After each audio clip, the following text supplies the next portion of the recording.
اعوذ باللہ من الشیطان الرجیم بسم اللہ الرحمن الرحیم۔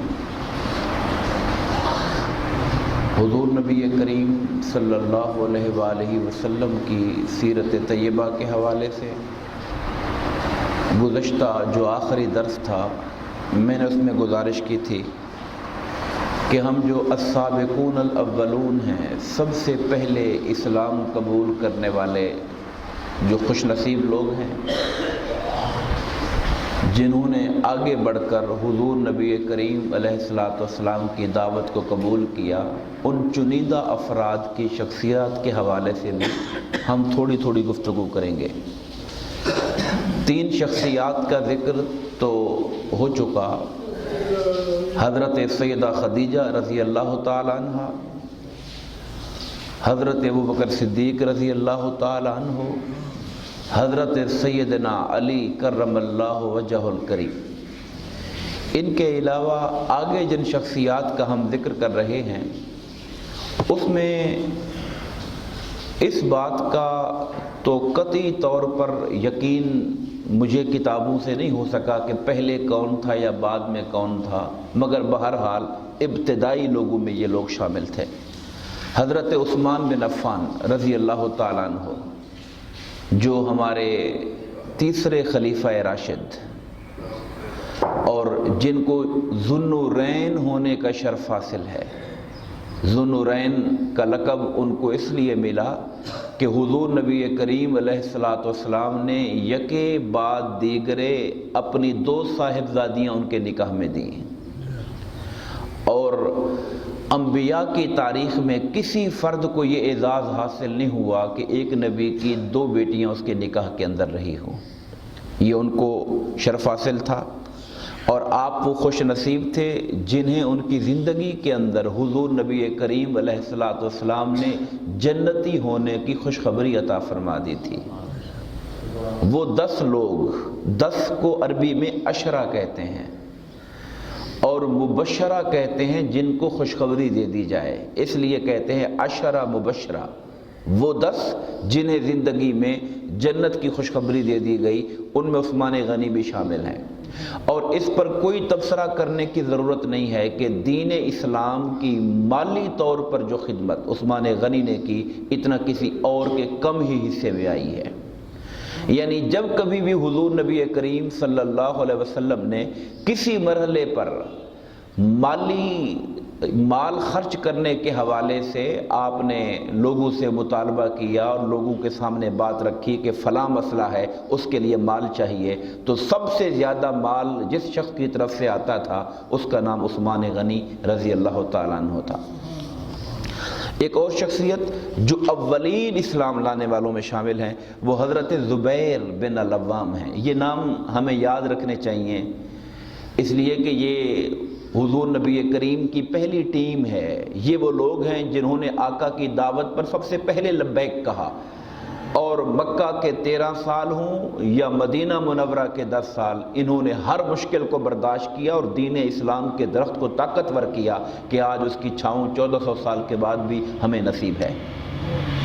حضرت زبیر بن العوام یہ حضور کے بڑے قریبی رشتہ دار تھے۔ آقا کی جو پھوپھی تھی حضرت صفیہ بنت عبد المطلب، ان کے یہ بیٹے تھے حضرت صفیہ کے، اور یہ حضرت خدیجہ کے بھتیجے بھی تھے۔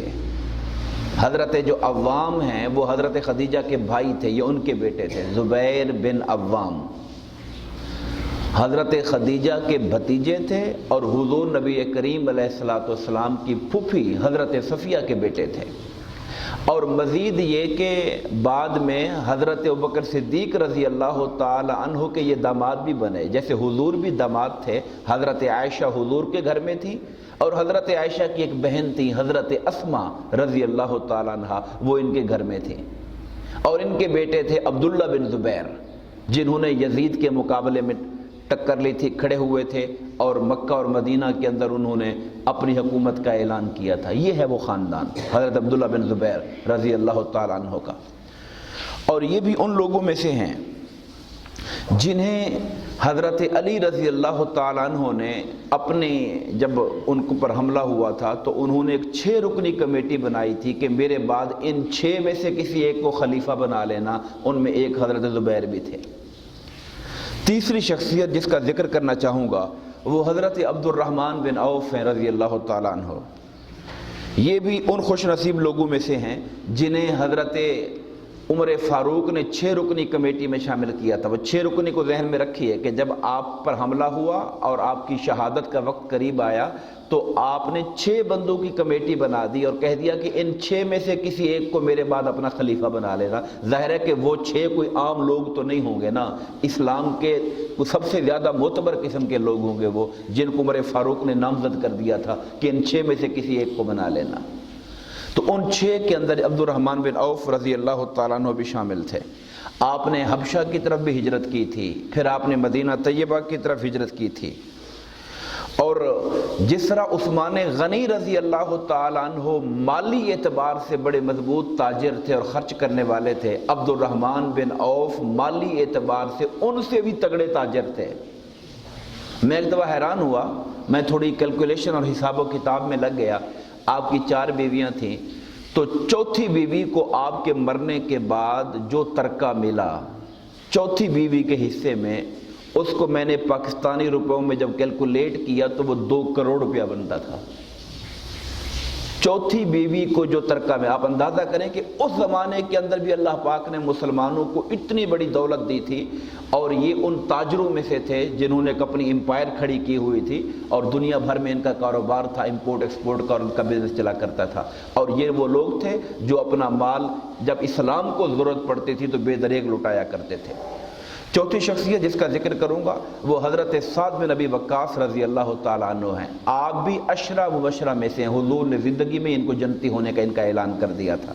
اس 6 رکنی کمیٹی کے ممبر بھی تھے جو عمر فاروق نے بنائی تھی، اور یہ وہ پہلے شخص ہیں جنہوں نے اسلام کی راہ میں سب سے پہلے تیر چلایا۔ حضور نے انہیں فارس الاسلام کا لقب دیا، فارس الاسلام، اسلام کا شاہ سوار۔ جیسے خالد بن ولید کو سیف اللہ کا لقب ہے، اللہ کی تلوار، ایسے حضرت سعد بن وقاص رضی اللہ تعالیٰ عنہ کو فارس الاسلام کا لقب دیا گیا۔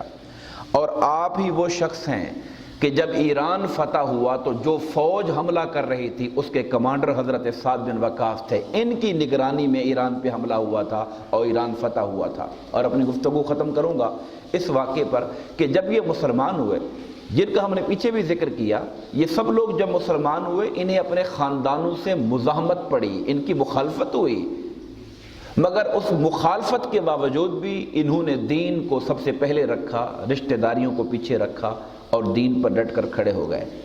حضرت سعد رضی اللہ تعالیٰ عنہ ماں کے بڑے لاڈلے تھے۔ جب یہ مسلمان ہوئے تو ان کی ماں نے کہا مسئلہ ہی کوئی نہیں، میں اس کو بھی واپس کرواتی ہوں اسلام سے۔ تو ان کی والدہ نے بائیکاٹ کر دیا ان کا اور کہہ دیا کہ میں اس وقت تک کچھ نہ کھاؤں گی نہ پیوں گی، اور دن میں دھوپ پہ بیٹھی رہا کروں گی، سائے میں نہیں بیٹھوں گی جب تک کہ سعد واپس معاذ اللہ اسلام چھوڑ کے کفر کی طرف نہ آ جائے۔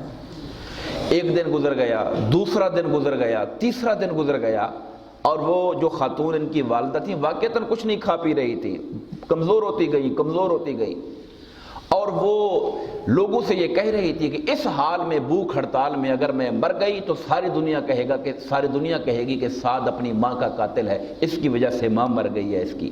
حضرت سعد رضی اللہ تعالیٰ عنہ نے جب تیسرا دن گزرا انہوں نے کہا میری امی جان مجھے آپ سے بہت پیار ہے، لیکن اگر اللہ آپ کو 100 جانیں دے اور آپ کی ایک ایک جان بھی نکل جائے تو تب بھی میں اس دین حق اسلام کو چھوڑ کر کفر کی طرف واپس نہیں آ سکتا ہوں۔ یہ عزم اور ہمت جب ماں نے دیکھا تو اگلے دن انہوں نے کھانا پینا شروع کر دیا۔ انہوں نے کہا نہیں، یہ بچہ اس راستے پلٹنے والا نہیں ہے۔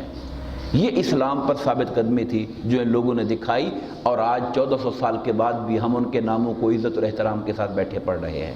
اللہ تبارک و تعالی ان کے درجات بلند فرمائے اور اسلام کی محبت اور خدمت میں ہمیں ان کے نقش قدم پہ چلنے کی توفیق عطا فرمائے۔ آمین۔ وما علینا الا البلاغ المبین۔